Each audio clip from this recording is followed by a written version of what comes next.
Satu benda yang korang kena tahu sebelum korang beli helmet Shoei adalah padding problem. So macam ni, helmet Shoei J-Force 3 yang umurnya dah lebih kurang 6 hingga 7 tahun, dan aku hadapi masalah ni pada semua helmet Shoei aku, iaitu padding dia rosak. Okay, padding Shoei ni biasanya 2 tahun, 3 tahun kau pakai ke tak pakai ke memang akan geput. Tak sama dengan Arai. Arai dia tahan. Arai so far pada aku dah pakai lebih kurang 10 tahun. Padding aku tak ada satu pun yang rosak. Kalau ada pun dia just rosak pada permukaan ni, jelas sebab kita selalu pakai kan. Tapi padding Shoei kau pakai ke tak pakai 2 ataupun 3 tahun kau akan rosak. So apa yang rosak yang aku maksudkan ni adalah dia mereput.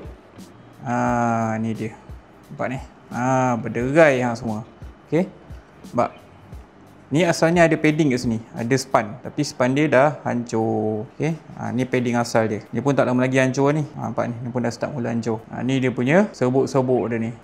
Okay, so sebelum korang beli helmet Shoei, korang kena tahu tu padding dia takkan tahan lama. Tapi ada solutionnya, iaitu sama ada korang tukar padding ni semua kepada padding yang baru. Boleh beli satu set, tapi bergantunglah pada model. Macam J-Force 2 memang dah mahal sangat lah. J-Force 3 ni boleh dapat lagi lah 400 lebih, 300 lebih, bergantung pada seller. Tapi kalau korang tak ada modal untuk beli padding baru, sebab padding baru kalau beli pun 2-3 tahun lagi akan rosak balik. So solution dia yang lebih cost effective adalah untuk hantar repair. So padding Shoei ni ataupun Arai pun dia boleh hantar repair. Ada ramai orang yang boleh buat repair ni. Korang boleh customize padding kau ni ikut kesesuaian lah. Tebal span ni pun korang boleh custom ikut nak berapa tebal, kau nak pakai fit ke tak fit. So padding yang bila dah repair ni, so far aku dah pakai lebih daripada 4 tahun 5 tahun dia bertahan. So material dia lain, tak sama macam material asal yang Shoei bagi. Untuk repair ni pada aku lebih cost effective lah, dan dia akan tahan lagi lama. So bergantung pada korang nak repair ataupun nak ganti baru. Tapi satu korang kena tahu sebelum korang beli helmet Shoei adalah padding dia memang takkan tahan lama.